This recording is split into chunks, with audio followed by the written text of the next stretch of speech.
The world is a tragedy to those who feel, but a comedy to those who think. Today we're going to learn how to calm your emotions so that you can learn to enjoy them and not feel that you have to answer to them. Hello and welcome. My name is Melissa from thepurposecoaching.com. Emotions.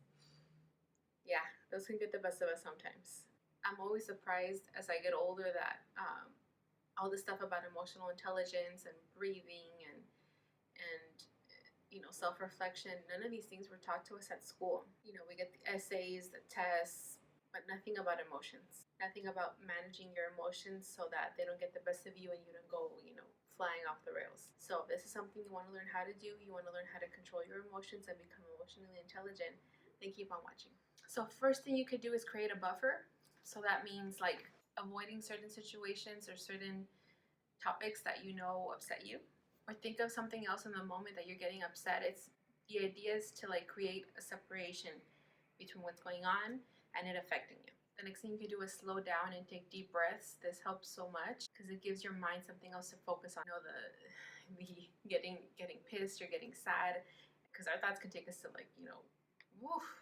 You can go to 0 to 100 real quick with your thoughts, but if you focus on just breathing, it'll give you a moment to calm down and relax and give you time to react.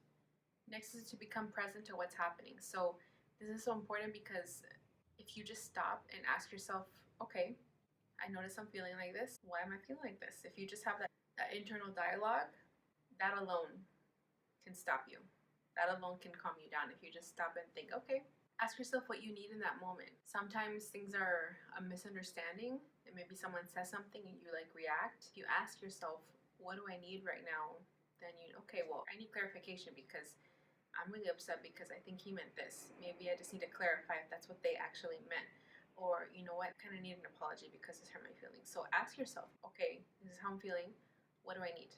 What do I need? And give that to yourself. And it could be fixed in that instant. Next, you can determine how you can mitigate. So sometimes you have to put yourself in the other person's shoes and realize, okay, I know this person, I know where they're coming from, and I know they don't mean that, or I know why they think the way they think, or I know why they said that. You kind of have to put yourself in the middle between your emotions and the other person and be like, okay, it's fine to common ground here because I know you don't mean wrong, and I know you know that they don't mean wrong. You have to kind of be the peacemaker here, the mediator. Next is acceptance. Sometimes things just are the way they are.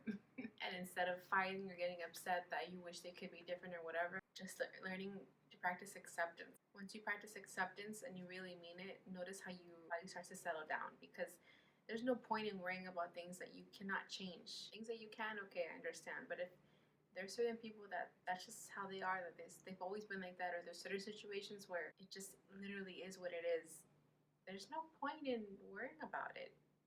Just accept it. Next is to separate yourself from your emotions. So this doesn't mean don't feel, this doesn't mean avoiding, this just means separating yourself. And you can actually do this. You can actually be in a moment where something just sets you off and you can choose to literally okay, I'm choosing to not address that right now because this is not the time and the place, and I don't want to ruin this moment by letting my emotions get the best of me. I'll revisit that later, but I'm choosing to not partake in that right now. Bring humor into the mix. That always works for me.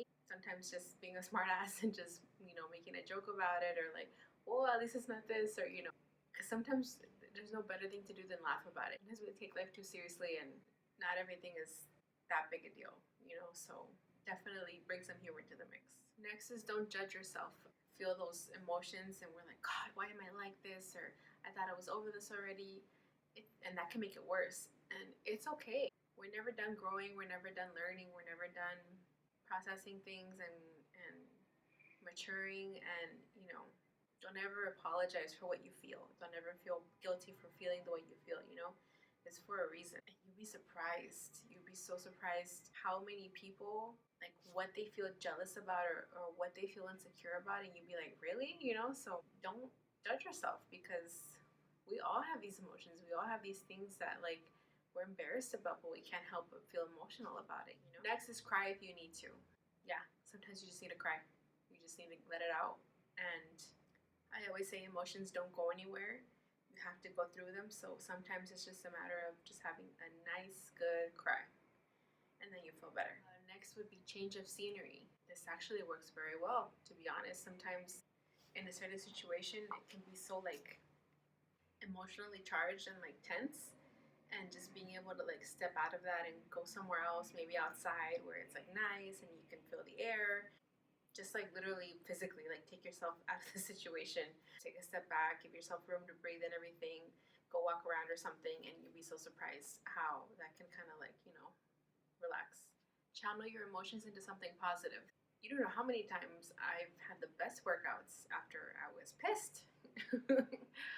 And it doesn't have to be like exercising, it could literally be anything. There's been times where I would just start drawing or something, or I would listen to music. This is kind of the same area of letting your emotions out. You don't have to let them out by just crying. You can do something good with them. You can write, you can go work out, you can go dance, you can paint something, you can make a YouTube video. Obviously, as long as it's for something positive, you're already feeling like that. Make it into something good, might as well. So that's it. I hope this helps. I hope one of these steps at least brings you value. Emotions are an everyday thing. You will always have them. There's no avoiding them. Things are going to happen in life that are just going to set you off. So it's good to have these tools under your belt so that you can still enjoy life. You don't have to answer to your emotions. You don't have to have a bad day because someone decided to ruin it for you.